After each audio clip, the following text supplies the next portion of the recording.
No livro de João, do Evangelho de João, capítulo 8, versículo 34, replicou-lhes Jesus: em verdade vos digo, em realidade vos digo, todo o que comete pecado é escravo do pecado. Como uma pessoa pode não cometer pecado, sendo que ela nasceu com o pecado? Eu não estou dizendo aqui a respeito do que a pessoa faz. Eu estou dizendo aqui a respeito do que a pessoa é. Por um só homem entrou o pecado no mundo. Romanos 5, 12. Portanto, eu já nasci com o pecado. Já nasci na iniquidade, e em pecado concebeu minha mãe. Nós já nascemos assim. Agora, o Senhor diz: aquele que comete o pecado é escravo, é dominado pelo pecado. Portanto, todos os seres humanos são escravos do pecado. Alguém diz o seguinte ditado: a ocasião faz o ladrão.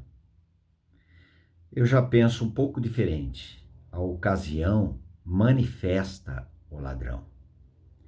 A ocasião manifesta o pecado que está na natureza dessa pessoa quando ele pratica pecados. Ele é escravo, ele é dominado. Como ele pode ser servo do Senhor Jesus Cristo e servo do pecado ao mesmo tempo? E é interessante o próximo versículo. Nos parece que o Senhor Jesus não estava dizendo nada com nada com relação ao versículo 34, mas ele estava dizendo tudo com tudo.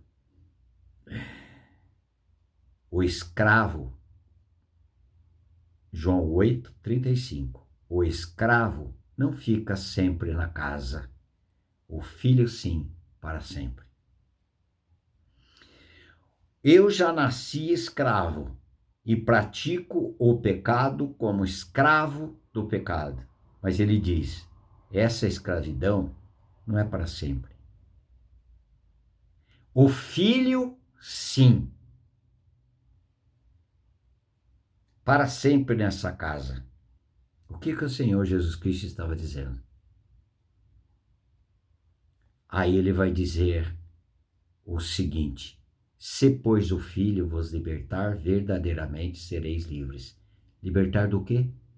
Do pecado. Como ele fez isso? Ele atraiu o pecador, em João 12, 32, atraiu o pecador no seu corpo na cruz. E ali, a velha natureza pecadora, o pecado foi destruído. O velho homem foi aniquilado. O pecado foi tirado do corpo do Cordeiro de Deus. E em Romanos 6,6 eu disse, e Romanos 6,11, considerai-vos mortos para o pecado. Quando uma pessoa creu que ela foi morta em Cristo na cruz para o pecado, ele foi substituído. Ele estava em Adão quando ele foi incluído em Cristo. E agora, quando ele foi ressuscitado juntamente com Cristo, Cristo tornou a sua vida. Nesta casa, não vive o pecado para sempre, e sim o Filho. Porque o pecado tem um tratamento pela cruz do nosso Senhor Salvador Jesus Cristo. E Cristo vencer a nossa vida.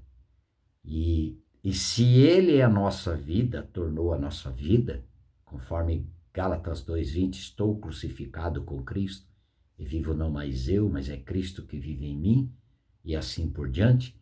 Cristo vivendo em mim, 1 João 5,11, e o testemunho é esse, que Deus nos deu a vida eterna, e esta vida está no seu Filho.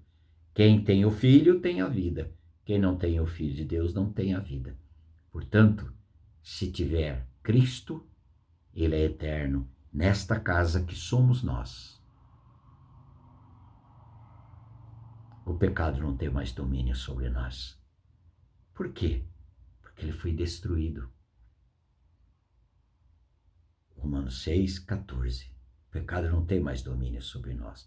Porque nós não estamos debaixo da lei, de um legalismo. Eu tenho que guardar isto, eu tenho que guardar aquilo, não posso fazer aquilo, não posso fazer.